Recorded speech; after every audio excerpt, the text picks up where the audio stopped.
3 y 6, aquí estamos de regreso y con mucha conjetura y mucho análisis y mucha reflexión sobre lo que en el fondo significa esto que está ocurriendo, que está pasando de manera casi ya cotidiana, aunque para nosotros desde luego desconocida. No es fácil catalogar a grupos humanos, sería un error decir si ahora somos mejor que antes mejor que ahora, porque toda generalización es absurda habitualmente, pero de verdad que hay datos y elementos para hacer simplemente la pregunta, lanzarla al cielo, lanzarla al universo, nunca mejor dicho, y quedarse con serias dudas sobre la respuesta. ¿Estamos involucionando ante ejemplos como este? ¿Estamos realmente en un camino que no es el correcto? ¿O esto siempre ha sido así y no hay que dramatizar? Tenemos todos los elementos tecnológicos a nuestro alcance. Nunca el ser humano ha vivido tantos años. Nunca ha habido elementos de bienestar, hablo por supuesto del mundo occidentalizado, como ahora. Y uno tiene la extraña impresión de, ¿creéis? Os hago la pregunta, ¿creéis que somos más cultos, más interesados en los temas interesantes, más reflexivos que la generación, por ejemplo, de nuestros padres, que tenían muchas menos cosas? ¿Creéis que sí? ¿Que la tecnología hace que nuestro tiempo esté dedicado a elementos enriquecedores de nuestro interior? ¿Seguro? Porque si hacemos tabla rasa está claro que comprendemos que hay un mundo hiperconectado a las nuevas posibilidades científico-tecnológicas, con medios asombrosos, algunos ni siquiera soñados, pero esos medios generan un crecimiento, enriquecimiento de nuestra capacidad de análisis, de nuestra capacidad de, evidentemente, evolución, de nuestras capacidades de realización.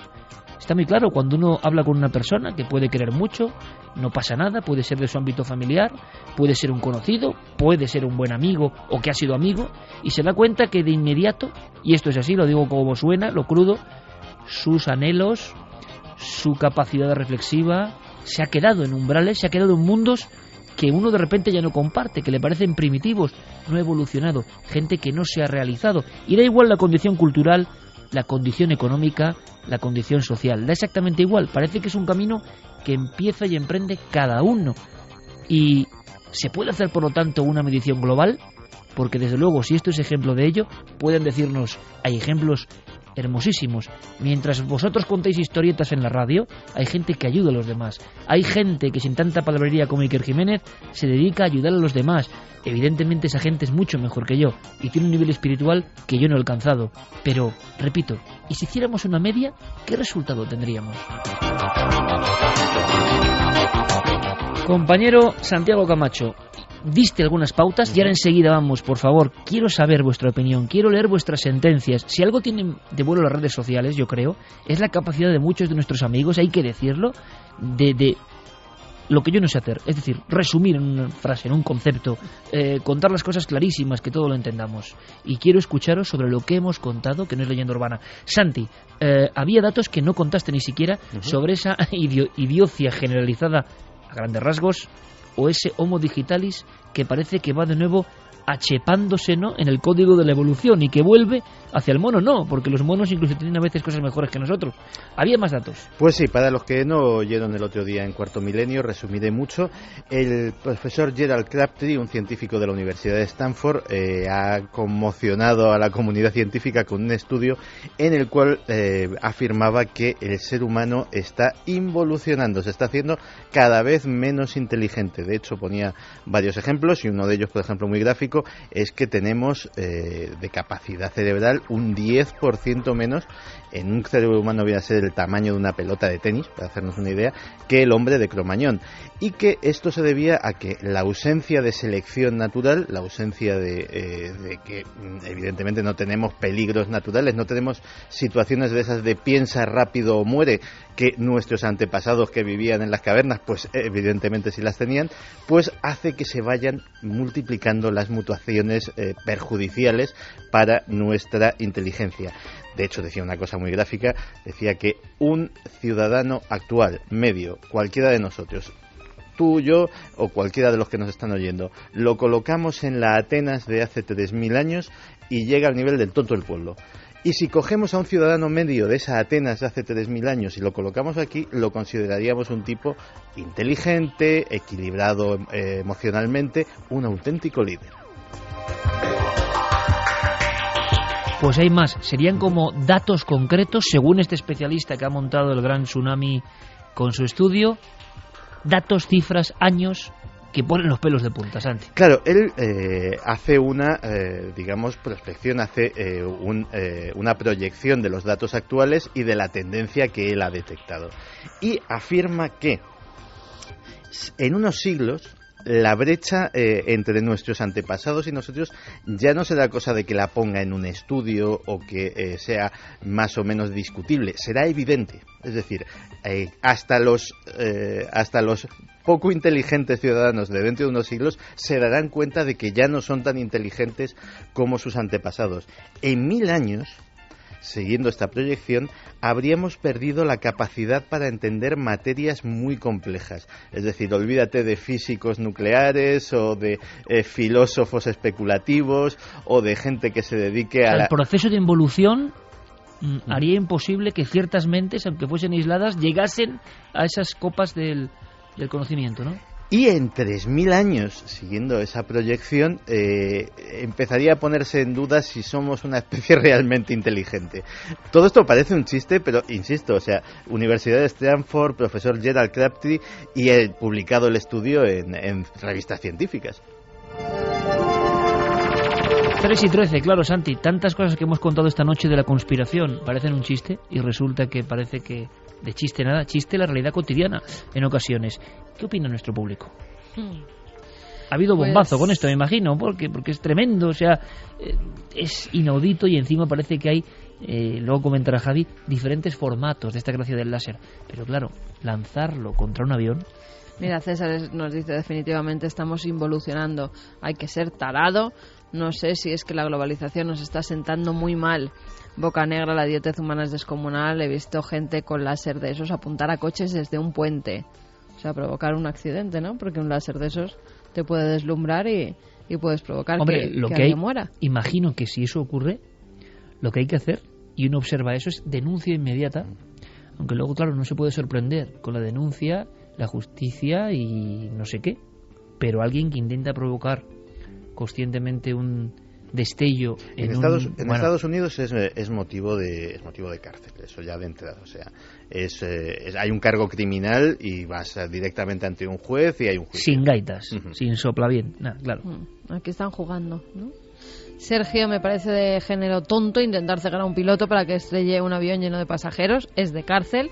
Cristian, qué estupidez. Alguna gente no tiene remedio. Los policías tendrían que crear unidades cazaidiotas y crear una ley especial para sancionar estupideces. Unidades cazaidiotas, me ha parecido buenísimo. Andrés Moreno, alertas en el aeropuerto de San Javier en Murcia también ha habido, ya que en verano hay un tramo de tiempo que coincide con la apertura de una discoteca que está muy cerca de la cabecera de pista, con el cierre de este aeropuerto, que son un par de horas. Bueno, pero una cosa es, vamos a ver, que haya un negocio, que haya una discoteca, que haya un lo que sea, y que uno no quiera deslumbrar un avión, que el avión incluso se deslumbre o tenga sus problemas, que evidentemente eso se resolverá, ¿no?, en los tribunales, me imagino.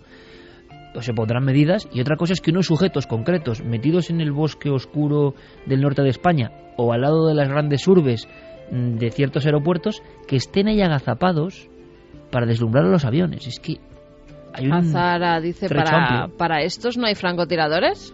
Para ratas sí, para estos no. Hombre. Alfonso Aguilar, en astronomía se usa láser verde de 5 a 10 milivoltios. Apuntamos al cielo con ellos. A veces bromeábamos con el tema de los aviones. Lógicamente, si hubiéramos apuntado al avión, le hubiéramos dado a la panza, pero apuntar durante el aterrizaje es de imbéciles. Aún así... Y a la panza yo creo que tampoco está bien hecho, pero vamos. Aún así es que puede reflejarse de muchas formas. Tanto, fíjate lo que salen las fotografías que vemos por una simple gota de lluvia, los reflejos que salen, pues con un láser y en diferentes condiciones pueden provocar algo aunque no quieran. Gustavo dice, un láser apuntando a un ojo produce un agujero en la retina que luego con el tiempo se desprende y causa la ceguera. Deberían estar prohibidas su venta y su tenencia. Pero aquí tenemos de nuevo, como ha comentado Santi Camacho tantas veces, la carrera dispar entre lo que se comercializa y se pone en las manos de sujetos sin pedir nada a cambio más que el dinero. Es decir, el puñetero imperio del dinero sabiendo que esos objetos no puede ser. O sea, nos queda solo venta en Internet de barritas nucleares, de uranio empobrecido, al por mayor, no sé, es que es lo que nos queda. Y la gente, mientras tanto... Claro, pero mientras tanto, no solo alguna gente pensante, un gran núcleo de población, así como, es la libertad. Pero bueno, pero esto que... O sea, es que estamos llegando a creernos que eso significa ser libres, que hay este tráfico de... Hombre, libertad para el que quiera hacer el mal, me imagino. Cosa que es como tener muy poco claras las ideas. Javi, ¿tienes una noticia ahí sobre la palma de la mano? Sí, hablando de todas estas cosas, hace solo unas semanas, 21 de febrero de 2013, un conductor cegado por un puntero láser sufre un accidente. Ocurrió en Vigo. Esta persona, Jorge Belloagra, estaba saliendo de una maniobra de aparcamiento cuando de pronto descubre que dos jóvenes desde el interior de un balcón de un piso superior están jugando a apuntar con este láser a varios edificios, y cuando descubren que este hombre está saliendo del aparcamiento, deciden apuntarle a la cara para hacer la gracia. No solo tuvo un accidente con el coche, sino que además se le diagnosticó que había tenido una disminución de visión periférica tras recibir impacto con el láser, y esta misma denuncia del Faro de Vigo habla también de este tipo de actos vandálicos para deslumbrar a tripulaciones de barcos pesqueros. Pues nuestro compañero Pérez Campos, que con su fino instinto acaba de abrir otro melón, que es la realidad y que está ocurriendo y que nosotros, por lo menos yo hasta esta semana, gracias a Diego, no conocía. Y de pronto se abren universos que uno dice, ¿es posible que esto esté ocurriendo? He hecho la pregunta varias veces, ¿es posible? Todavía, de verdad, es que no lo puedo creer. Mario dice, a mí me encanta el láser, es mi hobby, pero jamás se me ocurriría dar a un avión. Además, siempre hay que usarlo con gafas especiales. Un milisegundo directo al ojo y puede provocar ceguera permanente. No es lo malo el láser, sino dejarlo en manos de la estupidez humana. Saludos, amigos. Guillermo, desde Cádiz, dice, me parece increíble estas personas que se dedican a apuntar con láser los aviones cuando aterrizan. Hay cientos de vidas dentro de un avión, incluidos niños. La verdad es que quiero pensar que no es cierto, porque el tema es como para perder la fe en las personas. Hombre, el tema es cierto. Lo que estamos contando y la información, tanto de pilotos como de AENA, como lo acaba de contar Javier, es absolutamente cierto. Le voy a tener cuidado también. Claro, mucha gente, esos periodos de la vida, bueno, toda la vida yo creo, el gregarismo, ¿no? Un compañero tuyo o alguien con cierto ascendente hace eso y uno le sigue en ese aspecto rebañil que tenemos la especie humana. Y alguien hace una cosa que sabemos incluso en nuestro interior, porque tenemos ley moral, que eso no está bien, pero le sigues el juego. Y eso es un mal también terrible, ¿no? María Leonardo nos decía lo que apuntaba ahora Javier en la noticia, que en Valladolid hizo una temporada que tiraban piedras a los trenes y una vez hirieron a un maquinista y casi descarrila el tren por culpa de estos descerebrados. Pero mira, en España, vamos a ver, la brutalidad, la idiocia, como decimos, la tontería, el ponerse en riesgo, eso forma parte de nuestro complejísimo caldo de cultivo como seres pensantes. Es más, no sé si recordáis, pero, y es un buen tema, ¿eh? Hay toda una serie de juegos de muerte. Muchos niños y muchos jóvenes han perdido la vida en España, por ejemplo, en pasos de nivel de trenes. Eso de dejar la moneda y a ver quién aguanta más con la moneda para que la chafe el tren, la vía del tren.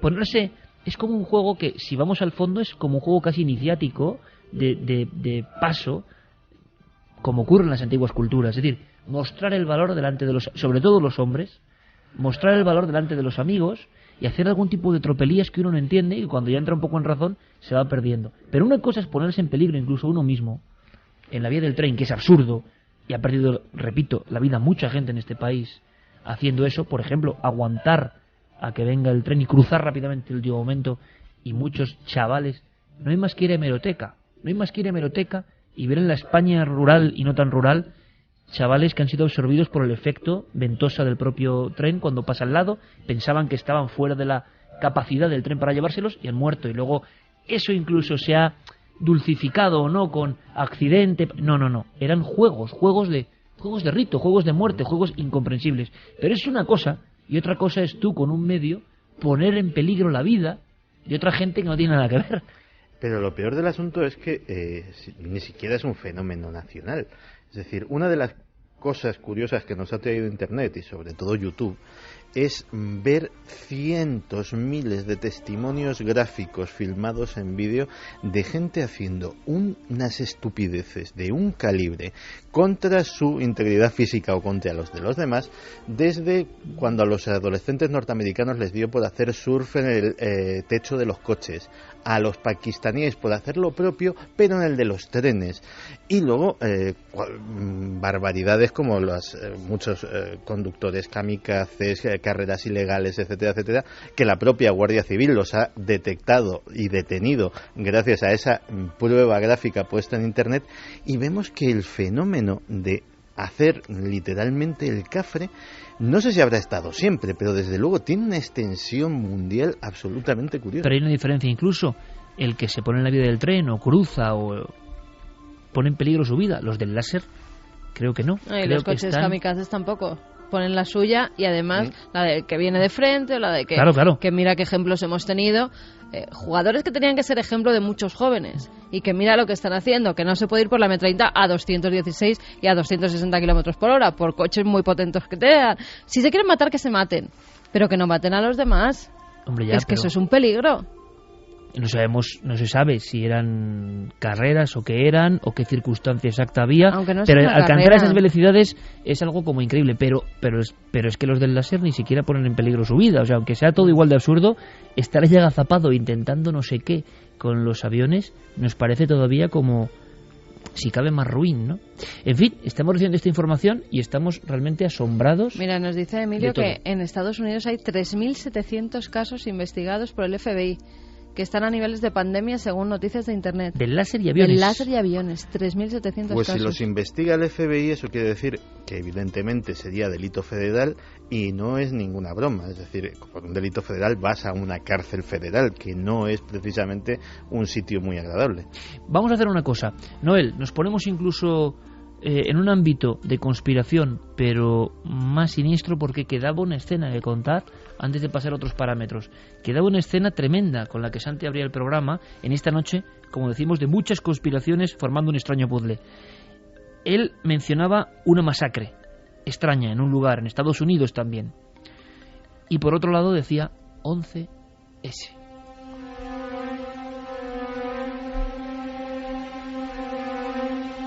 Y yo creo que es momento de resolver la incógnita. Uh-huh.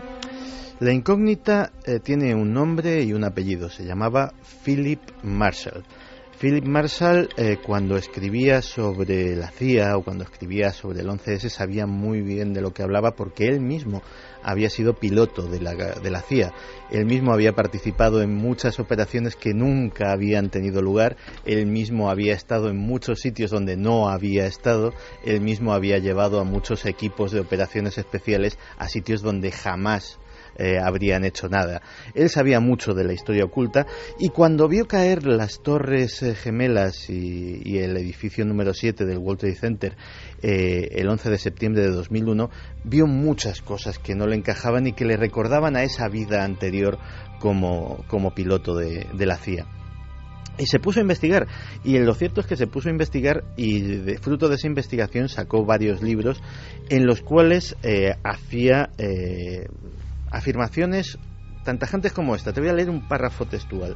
Dice: después de un exhaustivo estudio de 10 años, estoy al 100% convencido de que un equipo encubierto de agentes de la inteligencia saudita proporcionó los recursos logísticos, financieros y tácticos para los secuestradores. Todas mis pruebas no han hecho más que confirmar esta conclusión. Su teoría en esos libros era que un complot entre la administración Bush y la inteligencia de Arabia Saudí había planeado todo aquello para justificar la intervención de los Estados Unidos en los países del Golfo Pérsico.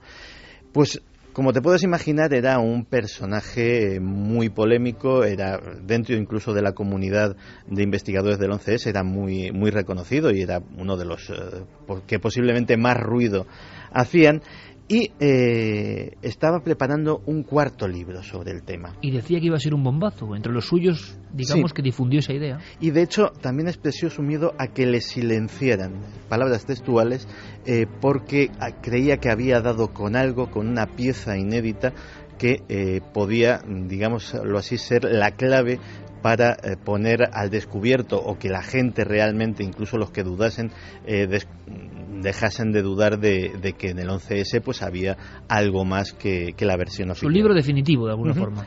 Pues su libro definitivo nunca verá la luz, porque, como dije, el 2 de febrero la policía del condado de Calaveras, en California, entró en su casa y descubrió una escena aterradora. Con un disparo, cada uno de los muertos habían fallecido su hija de 14 años, su hijo de 17, el perro de la familia y él mismo. El dictamen oficial de los investigadores ha sido asesinato y suicidio, es decir, que el propio Philip Marshall habría acabado con la vida de sus hijos, habría sacrificado al perro y después se habría suicidado, todo por causas desconocidas. Curiosamente, justo después del entierro, un buen amigo de Philip Marshall, que se llama Wayne Madsen, y que curiosamente también debe de saber de lo que habla porque es exagente de la Agencia Nacional de Seguridad, descartó el suicidio de Philip Marshall. Dijo que él jamás lo habría hecho y apuntaba a que había juego sucio en toda esta historia. Lo cierto es que nunca lo sabremos porque la investigación está completamente cerrada, los cuerpos se les ha dado sepultura y el caso para la policía del condado de Calaveras está claro. Para la comunidad del 11S, para los más suspicaces, que digo yo siempre, lo cierto es que siempre también cabrá esa duda.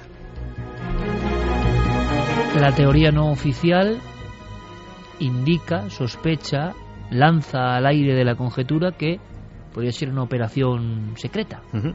Claro, hay miles de posibilidades, desde que efectivamente pues Philip Marshall perdiera la cabeza por la razón que fuera y cometiera esta barbaridad, hasta lo que han sugerido algunos, que hubiese recibido la desagradable visita de un escuadrón de la muerte que hubiese escenificado todo eso para que la policía luego llegase a esa conclusión. Incluso, y esta noche hemos hablado de inocular y de provocar cosas, hay quien cree que se puede llevar a un hombre hasta la locura, que se puede inducir de alguna forma a través de medios que no son desconocidos, provocar una reacción tan atroz como esta. Evidentemente a las 3:28, cuando muchas personas lógicamente racionales y perfectamente normales escuchen estas últimas frases de Santi Camacho, que no son suyas, sino que más bien representan lo que algunos piensan, de inmediato su cerebro les dirá: qué tontería, ¿no? Esto es imposible. Pero ya estamos viendo que en los años 50 la CIA hacía ciertas cosas, así como el KGB emitía microondas buscando la enfermedad de otros, quizá. Pues ¿qué se hará ahora mismo? Quizá también los hombres y mujeres del futuro, dentro de 100 años, vean los papeles donde se cuente que a un viejo conspirador del que nadie se acuerda ya, que hizo varios libros del 11S, resulta que se lo quitaron de en medio. Unos u otros o los otros, nos da igual. Pero que lo que nos hoy parece, lo que hoy nos puede significar algo absolutamente atroz, extraño, propio de la ciencia ficción, propio de locura simplemente, pues puede convertirse en verdad. Aquello de cualquier tecnología superior será indistinguible de la magia, pues cualquier teoría conspiranoica es susceptible de convertirse en verdad cuando vayamos sabiendo los documentos, ¿no? Fíjate que hay un precedente, y de hecho hace un par de temporadas lo mencionábamos aquí en compañía de Javier Sierra precisamente, que era el caso de Frank Olson. Frank Olson era un químico que trabajaba para la CIA y que un buen día pues se subió a la azotea de un hotel y se tiró por la ventana.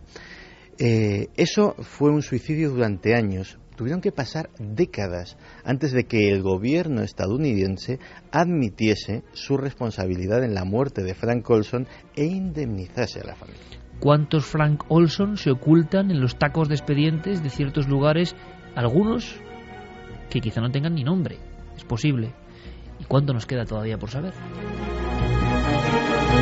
Así hay que mirar todo esto con una mezcla de escepticismo y de posible conexión con la verdad. Por ejemplo, nos llegan escenas, nos llegan símbolos, nos llegan situaciones que parecen de película y que esconden algo, y nosotros rascamos y sabemos que estamos ahí en la pista, pero que no llegamos. Por ejemplo, que además en Brasil son muy de esto, ¿no?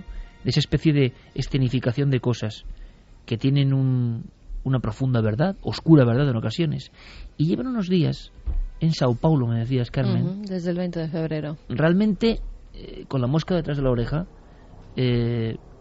con una especie de extrañas visitas de procesión de una sola persona, muy rara.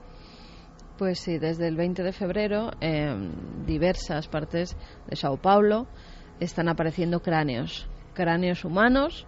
Al parecer tienen prácticamente todas las mismas características, son cráneos antiguos que han sido desenterrados hace poco, están todos envueltos en papel de regalo rojo y es siempre una mujer que parece llevar una falda muy larga, el pelo bastante corto, dicen que tiene entre 30 a 40 años. ¿Y por qué se sabe todo esto?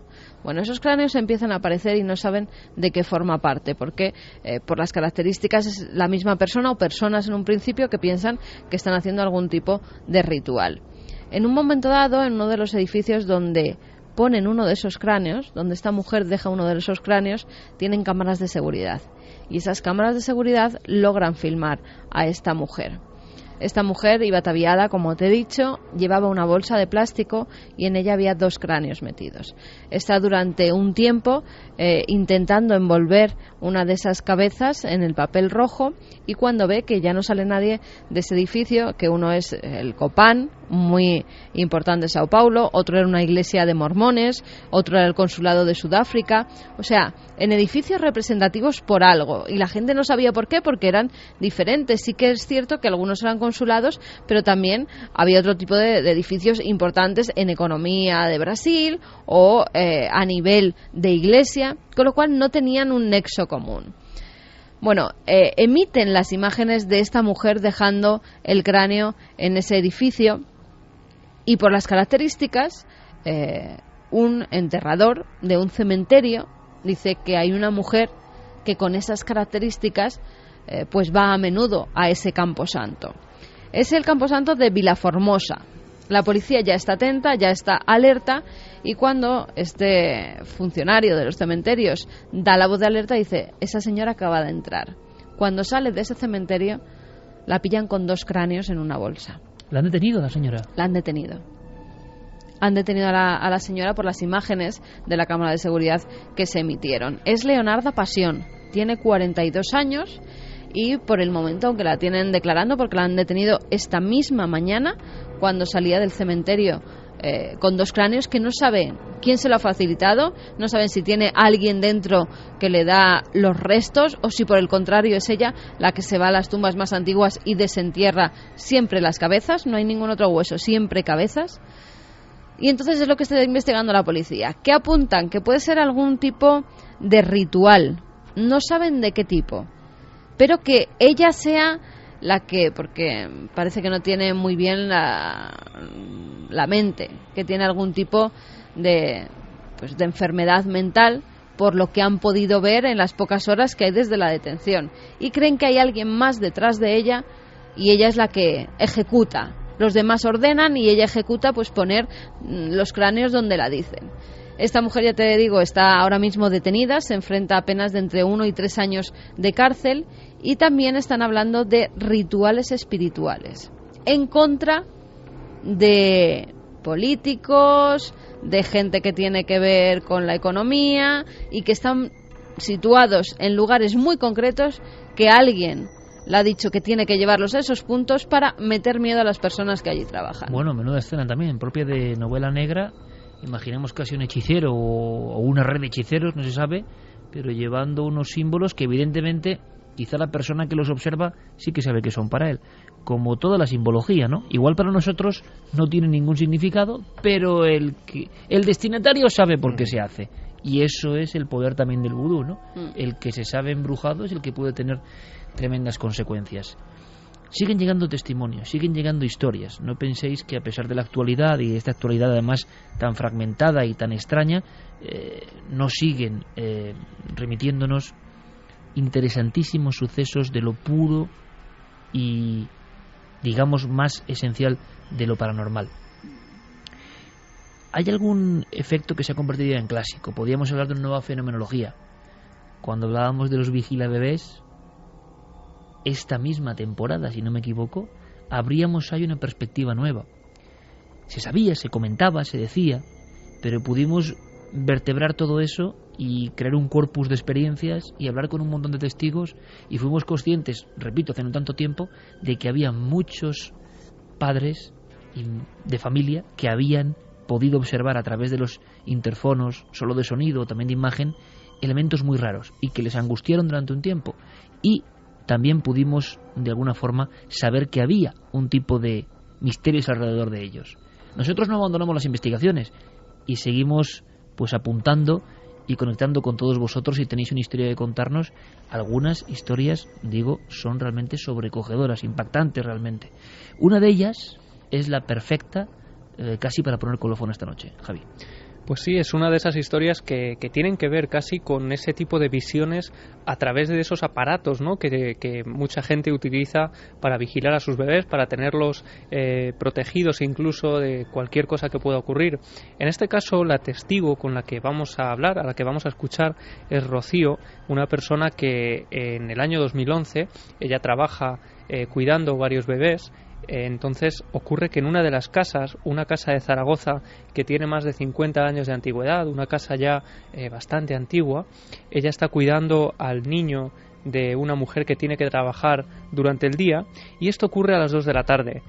Rocío llega a trabajar a la casa, está comprobando que todo está en perfecto orden, que todo está perfectamente, hasta que de repente esa alarma del aparato del sensor que detecta si el niño en concreto estaba llorando o no, salta. Ella empieza a escuchar cómo el niño está llorando al otro lado del interfono. El niño estaba durmiendo, tenía que despertarle a las 4, puse la cámara y se oían soniditos, pititos de la máquina que hacen como alerta de que puede estar despierto el niño. Fui a la cocina a prepararle la merienda, que ya era casi la hora para despertarle. Y sonó la alarma varias veces y me fui corriendo a ver si se había despertado, porque salía siempre cuando se despierta solo, pero seguía en la misma posición que antes. Allí se encuentra que el niño estaba completamente dormido, no se había despertado, aunque ese aparato sí que había saltado como si hubiera detectado movimiento y como si hubiera detectado que al niño le ocurría algo. Es en ese momento cuando ella, un poco alarmada, decide ir a por el monitor, que lo tiene en otra estancia de la casa, porque este aparato era independiente. Decide acoplar también ese monitor como una forma de refuerzo, pensando que el aparato puede estar fallando, y sin embargo lo que ella no esperaba es que unos minutos después, a través de ese visor en blanco y negro, iba a devolverle una figura que ella no esperaba. Ya me cogí la pantallita conmigo a la cocina, y cuando sonó otra vez, muchas veces, pues ya lo miré en la pantalla. Estaba el niño tumbado en la cama, arropadito como lo habían puesto, pero había otro debajo de la manta con él, abrazándolo. Pero se veía perfectamente que era más grande que él, porque se notan los pies debajo de la manta donde llegan. Y los pies del otro niño eran más largos.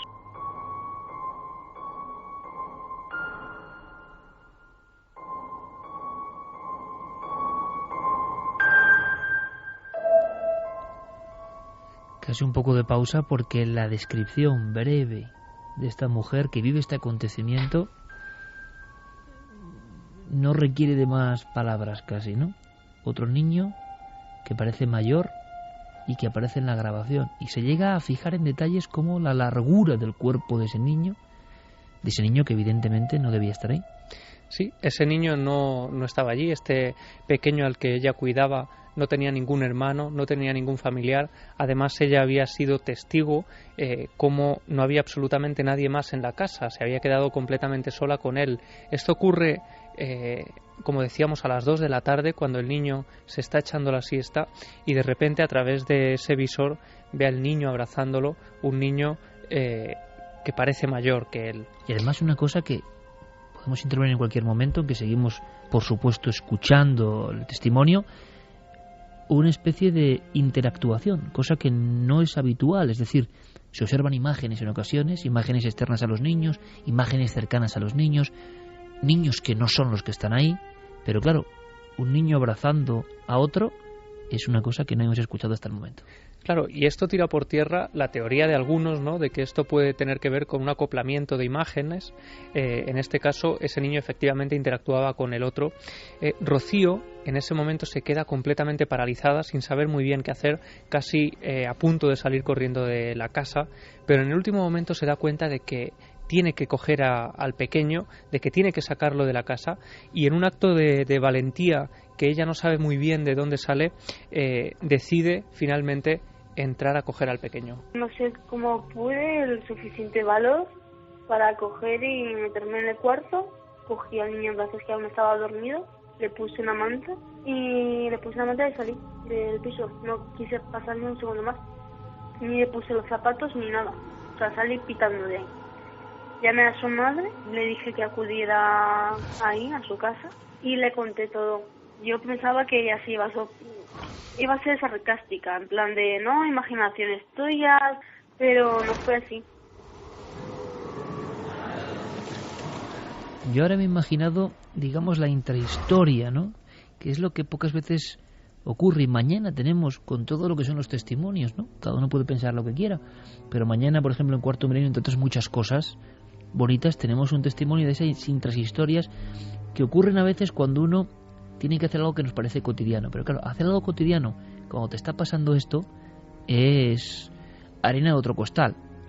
Me explico mejor. Esa mujer ha visto ese niño de mayor dimensión que el otro, lo ha visto durante unos segundos a través del visor, y os imaginéis ahora, amigos oyentes, el momento en que esa mujer decide, yo voy a por el niño. ¿Os imagináis los segundos previos según va caminando por la cocina, el salón, el pasillo, viendo esa puerta cerrada, el momento en que toma el pomo, abre la puerta en la oscuridad y no sabe si va a estar ese otro niño sin nombre ahí en la habitación? Es decir, ya no solo es el caso, no solo es la imagen, es lo que esa mujer, sea cual sea el fenómeno, ha creído vivir o ha vivido realmente. Hay muchos casos de este tipo, en el sentido de que alguien tiene que tomar una decisión y la decisión marcante no es incluso la figura o lo que veía o el miedo en la casa, no, es que había que salir de la casa, y esos 12, 13, 15, 25 segundos del último pasillo en oscuridad saliendo de la casa es lo que uno, es casi como ponerse entre la espada y la pared, ¿no? Una prueba también de valor. Yo me he imaginado, escuchando a esta chica, ese momento en que ella, por cierto, valiente, no es su hijo, dice, tengo que sacar al niño de ahí. Sí, porque recordemos que en Cuarto Milenio tuvimos un caso similar en que en este caso la testigo, que era madre del niño, no se atrevió a entrar a la habitación y casi tuvo que salir corriendo despavorida de su domicilio. Porque estaba como en estado de shock. Claro, el miedo en ese momento... Bloqueada, ¿no? Bloqueada totalmente. Claro. En este caso, ella cuando entra en la habitación a oscuras, porque el niño está durmiendo la siesta, se da cuenta de que allí no hay nadie, pese a que ella lo ha visto clarísimamente a través del visor. Así que imagínate, cuando sale a la calle, ella está en una especie de crisis de pánico, temblando de arriba abajo, llorando, atemorizada, y en ese momento es cuando llega la dueña del piso, y como ella nos decía, no reacciona de la forma que ella esperaba. Parece ser que tenía una información que darle. Fuimos a ese bar y se lo conté ya detalladamente. Y me dijo que se alegraba de saber que había otra persona que lo podía ver. Y me quedé completamente paralizada, con miedo. Y me dijo que ella también no llegó a verlo tan claramente como lo vi yo, pero sí en plan sombras que se movían rápidamente por casa, por la noche, durante el día. Cogieron, se han mudado de ese piso, lo vendieron y ahora viven fuera de la ciudad. Y mi madre al día siguiente me hizo una cita con el psicólogo y acudo ahora también una vez a 3 meses, sigo acudiendo a él. Tengo pesadillas una vez al mes, pero es que ese mismo sueño. El momento de que estoy yo en la cocina y viendo al niño.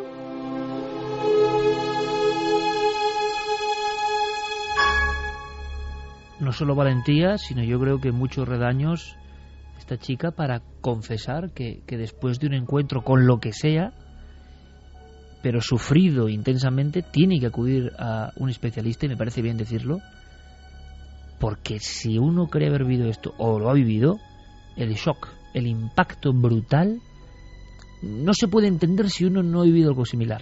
Es decir, el resto de seres humanos estamos en otra esfera, no podemos entenderlo, podemos decir palabras, podemos intentar especular, pero esa chica ha hecho ese recorrido.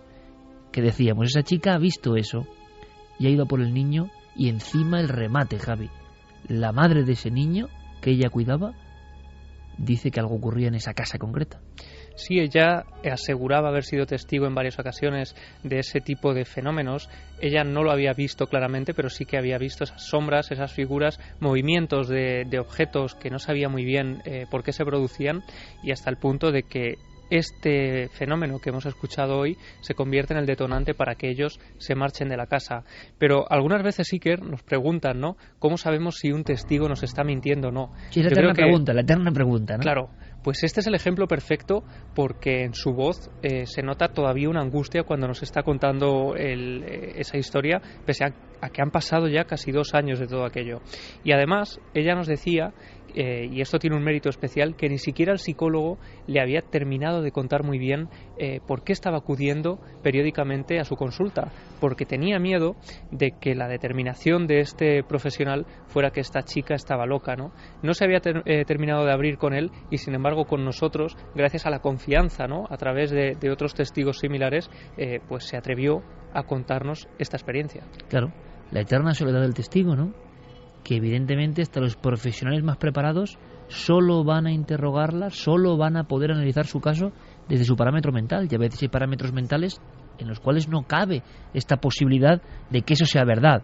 Si partimos de la base de que eso no puede ser verdad, el diagnóstico, las pastillas, la medicación o lo que sea irán por otro lado, estarán pensando en alucinación, no caben otros trayectos diferentes, y sin embargo ella tiene la sensación de que lo que ha visto era tan real como la vida misma y que estaba ahí. A estas personas, qué bueno es, ¿no?, suministrarle a veces otro tipo de casos de otros individuos para que no se sientan incluso tan solas, que se han observado estos niños, estas figuras en diferentes ámbitos, ¿no? Y uno entiende a veces que la misión tiene cierto sentido simplemente por quitar algo de angustia, si es posible, a esta gente, porque yo sigo pensando en ese momento, ¿no?, en el momento en que el misterio viene a verte, no se le espera nunca y se planta ante ti.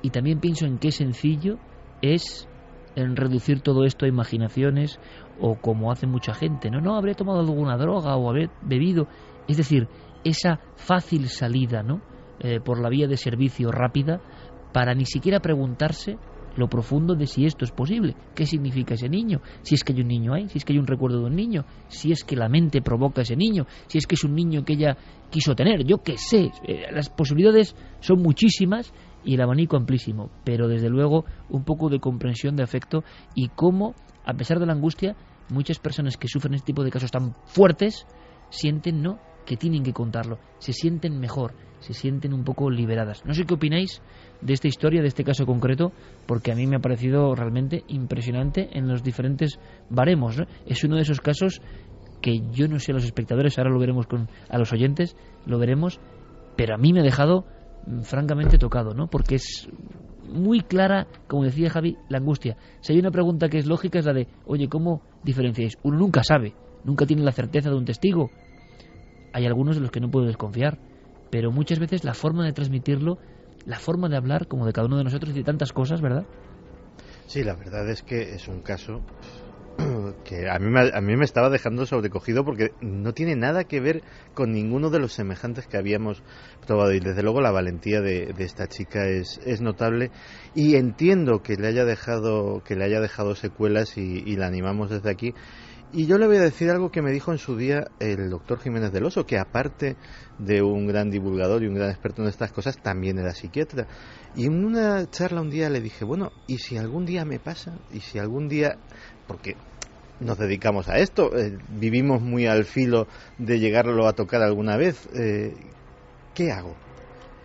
Y me dijo, tómatelo como venga. Porque si intentas buscarle implicaciones, si intentas integrarlo en tu vida ese suceso, si intentas buscarle las últimas causas, te estarás metiendo en un sitio donde a lo mejor no sales. Simplemente, pues he sido testigo de algo increíble, punto. Y no le des más vueltas. Me parece un gran consejo para cualquiera que se vea implicado en algo así. Muchos grandes pensadores de la filosofía de la ciencia, y que tocan a veces estos temas paralelos, lo dicen muy claro. Uno va por la carretera han llegado casos recientes, han llegado casos muy recientes de un enlutado o una enlutada en la carretera en la zona sur de España. Intentaremos investigar, pero es una cosa más, ¿no? Pero uno va en el coche y van dos personas y dependiendo de la filosofía, pensamiento y cimentación de cada una de las mentes, aunque sean pareja, aunque sean amigos, aunque se conozcan toda la vida, y viendo el mismo fenómeno, realmente cada uno de ellos tendrá una solución, una interpretación, marcará su vida de una forma, porque quizá para uno sí tenga posibilidad de eso de ser real, lo imposible pueda ser real, y para el otro lo imposible es imposible. Por tanto buscará, rebuscará, su cerebro actuará en consecuencia con eso y buscará cualquier tipo de estímulo, señal, absurdo, reflejo para explicar que esa figura en mitad de la carretera era eso, porque no es capaz de creer, no es capaz de ponerse en esa situación, y cree él, piensa él que tiene la verdad, pero igual ni uno ni el otro tienen la verdad absoluta. Ese fenómeno está ajeno a lo que piense el observador 1 y el observador 2, pero cada uno nos comportamos de estas formas tan curiosas, ¿no? Ahora, otro elemento interesante para los futuros colegas o los que quieren meterse en estas lides, el impacto emocional, el impacto, la carga psíquica que tienen en algunos casos, no hace falta añadir más. Suenan, por ejemplo, esta noche en la radio y generan un efecto inmediato. No tiene por qué ser un fenómeno más espectacular, menos, más testigos, más documentos. No. Tienen algo que debe ser un lenguaje que no está muy bien calibrado todavía, pero que llega y nos alcanza. Pues eso es una muestra, como en este caso, de que ni el mejor guionista, lo digo muchas veces, puede imaginar algo que una humilde persona de repente de todas formas, saca de la manga. Es curioso, porque en la mayoría de los casos que hemos tenido este año con Vigila Bebés, lo que veían la mayoría de las veces eran otros niños. Alguna vez era una señora que parecía que estaba cuidando a otro niño, pero siempre había otro niño casi de la misma edad o parecido, con vestuario más antiguo, menos antiguo, pero siempre implicado otro bebé. El otro bebé, ¿Por qué precisamente esos vigilabebés captan imágenes de otros bebés y no imágenes de otros fantasmas, si es que son fantasmas? Sería para preguntárselo, ¿no? Los bebés tienen a niños que los vigilan, a espíritus infantiles que están a su alrededor, a alguien que les cuida, a los llamados desde siempre ángeles de la guarda. Es que es... O amigos invisibles, y que el especialista nunca va a salir de ese ruedo, de ese coso. O sea, amigo invisible, sí, se describe 1 como no sé qué, 2 como no sé cuántos, 3 como no sé cuántos y 4 como no sé cuántos. Y se lo ha aprendido en el libro y jamás va a salir de ese parámetro. Yo no digo nada, pero sinceramente la libertad de no tener esas fronteras en la mente puede aproximarnos a algunos fenómenos, ¿no? Te dan sustos, los vigilabebés, es cierto, porque además normalmente, claro, el niño está con la luz apagada, no tienes prácticamente más que una luz pequeña, y esas luces se pueden reflejar en televisiones si tienes en el cuarto, en las vidrieras, en espejos que tengas, y sí que hacen alguna vez efectos, si te impactan contra un muñeco, contra tal, que te pegas unos sustos tremendos, pero claro, ya hasta tal punto de ver un niño dentro de la cuna con el tuyo abrazándolo, es que eso ya es mucho. Y a mí me interesa mucho la mente humana, quien escuchando este caso, igual que tú, igual que Javi, igual que Santi, igual que yo, igual que Fermín, igual que Noel, diga, bueno, vio un efecto, un reflejo, y realmente pensó que era un niño, y él lo cree de verdad, y quizá esté en la verdad, pero esa verdad que él cree que es certera no surge de una cuestión científica, surge de su propia creencia interna. Su propio cerebro está generando un mundo para explicar algo raro. No cabe lo inexplicable. Por lo tanto, en gente que no cabe lo inexplicable, nunca llegan a la conclusión de que ese niño podía estar ahí. Hay una cosa que nuestros oyentes que son inquietos les emplazo a que la investiguen en Internet, que se llama el síndrome de Rashomon. El síndrome de Rashomon es un concepto en psicología que explica parte de lo que querías decir. Rashomon es una película japonesa en la cual se narra la historia de un asesinato, de un crimen, visto por los diferentes testigos. Cada testigo te cuenta una historia diferente, son diferentes capitulitos con el testimonio. Ninguno de ellos está mintiendo, que es lo notable de la película, pero todos ellos te cuentan una escena completamente diferente. Pues eso, y que luego pues su desarrollo psicológico sí que les recomiendo que busquen en Internet y lean algunos artículos, eso nos pasa a los seres humanos. Toda nuestra realidad depende de nuestro enfoque dictamina lo que es nuestra percepción, y muchas veces hay hasta, fíjate, en casos de cosas imposibles en teoría, hay hasta lo que se llama ceguera selectiva, gente que no ve lo que cree que no es posible aunque lo tenga delante de las narices. Ahí he leído yo algunas cosas de filósofos de la ciencia hablando precisamente de esa ceguera, pero nadie tiene la razón. Aquí sí que hay una división entre quienes creen que sí que están cerca de la verdad, es decir, que lo que experimentan es la realidad, y personas, y yo aquí me pongo en ese lugar, que sabemos que no sabemos nada, por lo tanto puede ser posible, estamos abiertos a ello, y abiertos a ello enfilamos los últimos minutos de esta apasionante noche.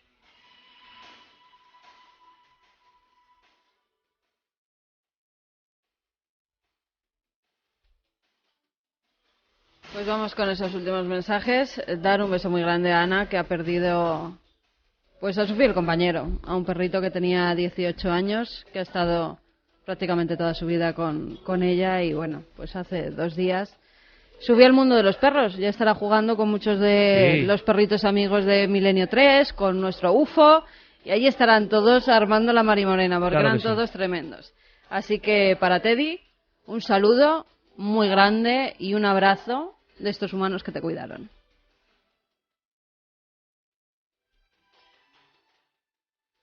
Tres y 57, últimos mensajes. Nos dice Gadimet, por Dios, qué miedo y qué chica más valiente al contarlo. Ver a un niño abrazando al otro es terrorífico. Ana Romero dice que me alegro mucho de que mi hijo ya no necesite el interfono de bebés, porque si veo un fantasma ahí me da algo. Bri dice, no solo se ven, se escuchan. Yo escuché hablar en una lengua extraña y luego lo tiré a la basura. Mi hijo era un bebé de meses de nacido y siempre fue a las 2 de la madrugada. Pasó 2 veces, no esperé una tercera. Lo tiré y mi hijo hoy tiene 21 años. Antonio Rubio dice que se le están quitando las ganas de tener niños y vigila bebés monitores, que le estamos acongojando, y que pongamos, la mayoría de los espectadores, de los oyentes lo dice, que pongamos estas historias antes, que ahora ya que están todos metidos en la cama, que ya no duermen. Por eso la los culpa, ponemos, Javi. Por eso los ponemos. De todas formas, no, por favor, que no nos culpen de tener niños. Todo esto que contamos no llega al 0,1% del asombroso y maravilloso misterio de convivir con un niño. Yo le pongo claro. el vigila bebés a mi nena, ¿eh? Claro, y claro. no pasa nada. Gisela dice, es el pan de cada domingo por Ponemos la madrugada. poco, ¿eh? Sí, eso sí. Es el pan, por si acaso, es el pan de cada domingo por la madrugada a última hora del programa. ¡Ofu! No hay quien duerma. Pili Ramonet, ahora sí que acongoja cosas con niños, pero cuando cuidas uno y crees que le va a pasar algo, no piensas. Lo coges y te largas. Javi, ¿querías apuntar algo? Una última cosa, ¿recuerdas la semana pasada estuvimos ddando la noticia de Jeffrey Bush, este hombre que desapareció en un agujero que se formó debajo de su cama? Bueno, pues una semana después el agujero se ha convertido en un agujero de más de 20 metros de profundidad y este hombre sigue sin aparecer. Madre mía, pobre hombre. Cosas que pasan. De verdad que ojalá todo lo que hemos contado esta noche fuese ficción. A mí me hace mucha gracia algunos espectadores y oyentes que dicen, no, me gusta mucho tu programa, no son muchos, pero a mí me lo han dicho alguna vez, no me creo mucho en las historias, pero lo contáis tan bien. Digo, pues mira, a veces es mejor que no te lo creas, es mejor que pienses que es ficción y que vivas, porque al final es lo importante, feliz, y seguro y confiado. Nosotros, después de tantos años de investigación, confiados no lo estamos muchos, pero sí que estamos aquí dispuestos a contar todo lo que ocurra y lo que casi nadie cuenta. Mañana muy atentos, Mañana vamos a catapultarnos hacia el viaje, hacia el más allá. Directamente, solo digo eso. Noel Calero, gracias compañero como siempre. Hoy no ha habido oráculo, habrá la semana que viene. Queda pendiente. Fermín, muchísimas gracias por el trabajo de esta semana. Javi, gracias. Gracias. Mañana nos vemos, Santi. Hasta mañana, Iker. Y mañana con los chamanes, ahí vamos a estar rodeados de misterio. Muchísimas cosas. Ha sido un placer y un honor. Ahora las noticias con nuestros compañeros. Pasad feliz semana.